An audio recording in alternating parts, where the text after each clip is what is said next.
405 ہجری انہوں نے یہ جمع کیا، جو امام طبرانی کے شاگرد ہیں اور امام بہقی کے استاد ہیں امام حاکم نیشابوری. تو اس قسم کے الفاظ. اس طرح میں نے بتایا یہ ام سلیم لفظ ہے، سلیم، لیکن ہم ام سلیم کہتے ہیں اردو میں پڑھتے ہوئے. آپ کہتے ہیں ادھر سلیم ہے، سلیم لفظ ہے، اور بھائی سلیم کہہ لو یا سلیم کہہ لو، سمجھ تو آ گئی نا. تو اس طریقے سے زبر زیر کی چھوٹی چھوٹی غلطیاں اور یہ پخیں بیچ میں چھوڑنا اور کہنا جی یہ لفظ اس طرح بول رہا ہے، ہمیں بھی الحمدللہ پتہ ہے اور میں وقت کے ساتھ ساتھ امپروومنٹ کرتا رہتا ہوں. میں لفظ اشکال بولتا تھا، پھر مجھے پتہ چلا نہیں لفظ اشکال ہے، اشکال لفظ نہیں ہے. تو لیکن ہم یہ بھی کہتے ہیں فلاں اشکال ہوا، مجھے اشکال، یہ لفظ بول دیتے ہیں ہم.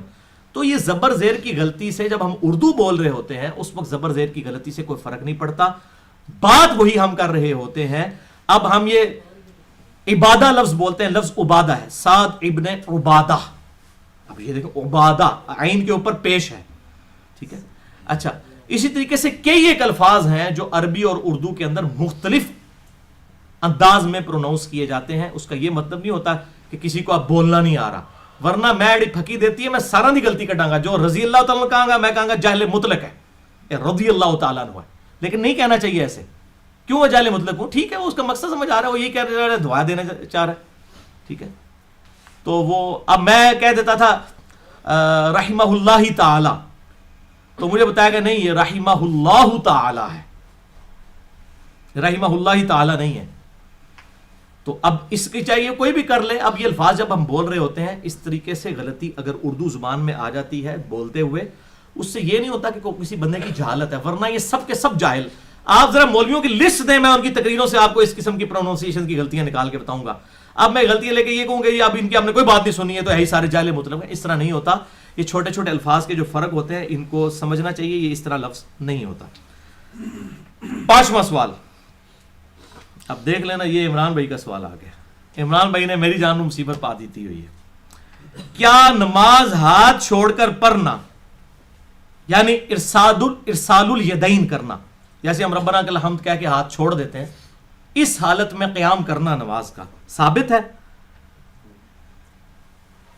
تو بھائیو اب یہ سوال جو ہے وضع الیدین یعنی ہاتھوں کو باندھنا اور ارسال الیدین یعنی ہاتھوں کو چھوڑ دینا، تو یہ بھائیو دونوں طریقے سنت سے ثابت ہیں. اور جب سنت کی ہم بات کرتے ہیں تو سنت میں حدیث موقوف بھی شامل ہوتی ہے اور حدیث مرفوع بھی، یعنی صحابہ کا عمل بھی شامل ہوتا ہے بشرطے کہ باقی صحابہ ان کو غلط نہ کہتے ہیں. اگر باقی کہیں گے پھر ہم اتفاق دیکھیں گے، جیسے کہ معوذتین کے معاملے میں ابن مسعود رضی اللہ تعالیٰ عنہ کے ساتھ باقی لوگوں کا اختلاف تھا، اور ان کا رجوع بھی ظاہر شامل ثابت ہو جاتا ہے کیونکہ ان سے تواتر سے جو قرات آئی ہے امام حفص کی اس میں معوذتین موجود ہے. تو صحابہ کا اجماع حجت ہے، یا کسی انڈیویجول صحابی کی بات بھی حجت ہو سکتی ہے اگر باقی لوگ مخالفت نہ کریں. مخالفت آ جائے پھر ہم دیکھیں گے جمہور کی رائے کیا ہے. تو ارسال الیدین یعنی ہاتھ چھوڑ کر نماز پڑھنا، نبی صلی اللہ علیہ وسلم سے بھی ایسی حدیثیں ملتی ہیں لیکن کوئی اصول محدثین پر ثابت نہیں ہے. ایک حدیث ہے سنن طبرانی کے اندر کہ نبی صلی اللہ علیہ وسلم کبھی قیام میں ہاتھ چھوڑ کر نماز پڑھا کرتے تھے، کبھی ہاتھ باندھ کر، لیکن اس میں خصیب الجحدر راوی جو ہے، خصیب بن جحدر، یہ راوی جو ہے یہ کذاب راوی ہے، اس لیے اصول محدثین پر یہ روایت صحیح نہیں ہے. لیکن امیر المؤمنین سیدنا ابو بکر الصدیق رضی اللہ تعالی عنہ وعلیہ السلام کے نواسے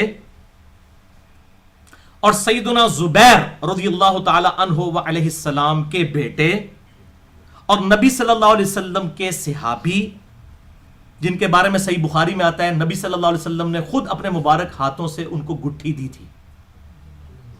عبداللہ ابن زبیر رضی اللہ تعالی عنہ، سیدہ عائشہ کے بھانجے، اسما بنت ابی بکر کے بیٹے، خود بھی صحابی، صحابی کے بیٹے، صحابی کے نواسے، اور عام صحابی نہیں، حضرت ابو بکر، مولا ابو بکر علیہ السلام خلیفۃ الرسول، ان کے نواسے ہیں.